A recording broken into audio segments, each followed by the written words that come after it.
Hello everyone, welcome to Anupa study facts. आज हम cell के बारे में प्रोकैरियोटिक और यूकैरियोटिक ऑर्गेनिजम्स के बारे में बात करेंगे।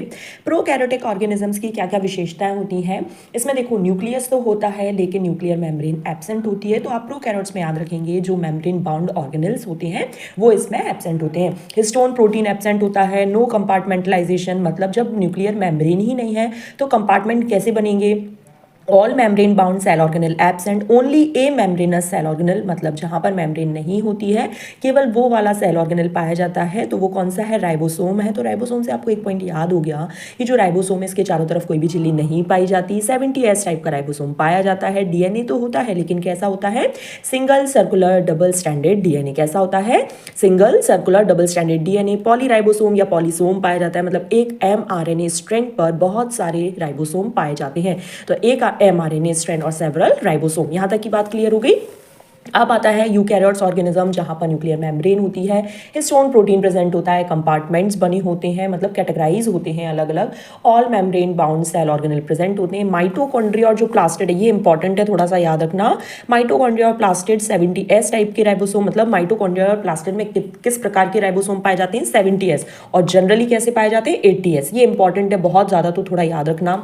एंड यहाँ पर कौन सा था? Single circular double standard DNA था। यहाँ पर कौन सा है? Linear double standard DNA. ये भी इंपॉर्टेंट है। लेकिन माइटोकॉन्ड्रिया और प्लास्टिड में सर्कुलर डबल स्टैंडर्ड डीएनए, ये दोनों चीजें याद रखना। 70S और डबल स्टैंडर्ड डीएनए वाला पॉइंट, क्योंकि ये इंपॉर्टेंट है। मोनोराइबोसोम, मतलब एक mRNA स्ट्रैंड पर केवल एक राइबोसोम होता है। यहाँ पर पॉलीसोम होता है। ये पॉलीसोम वाला क्वेश्चन ना वर्ग एक पात्रता परीक्षा में पूछा गया था। तो पता है मैं इतनी कंफ्यूज हो रही थी कि ये क्योंकि एक्चुअली मैंने क्या पढ़ा था? पॉलीराइबोसोम पढ़ा था। पॉलीसोम उस टाइम पे पढ़ा नहीं था और ऑप्शन में पॉलीराइबोसोम ना देकर पॉलीसोम दे दिया।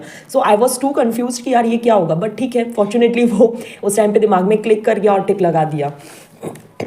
फिर है एनिमल, सेल वॉल एब्सेंट होती है। स्मॉल वैक्यूल होता है एनिमल में। सेंट्रोसोम प्रेजेंट होता है जो कि एक बहुत बड़ी विशेषता है। प्लास्टिड एब्सेंट होता है। लाइसोसोम प्रेजेंट होता है। ग्लाइऑक्सीसोम स्फीरोसोम एब्सेंट होता है। प्लांट्स में देखो सेल वॉल पाई जाती है, एज वी ऑल नो। लेकिन ये बहुत ज्यादा इंपॉर्टेंट पॉइंट है। गैमीट्स और स्पोर्स में, गैमीट्स युग्मक और स्पोर्स में क्या होता है? जो सेल वॉल होती है वो एब्सेंट होती है। लार्ज सेंट्रल वैक्यूल होती है, 90% पार्ट ऑक्यूपाई कर लेती है। और सेंट्रोसोम एब्सेंट होता है। फिर इसके बाद है प्लास्टिड प्रेजेंट होगा। लाइसोसोम मतलब जनरली एब्सेंट होते हैं, रेयरली केस में कभी कभार प्रेजेंट भी हो सकते हैं। ग्लाइऑक्सीसोम और स्फीरोसोम प्रेजेंट होते हैं।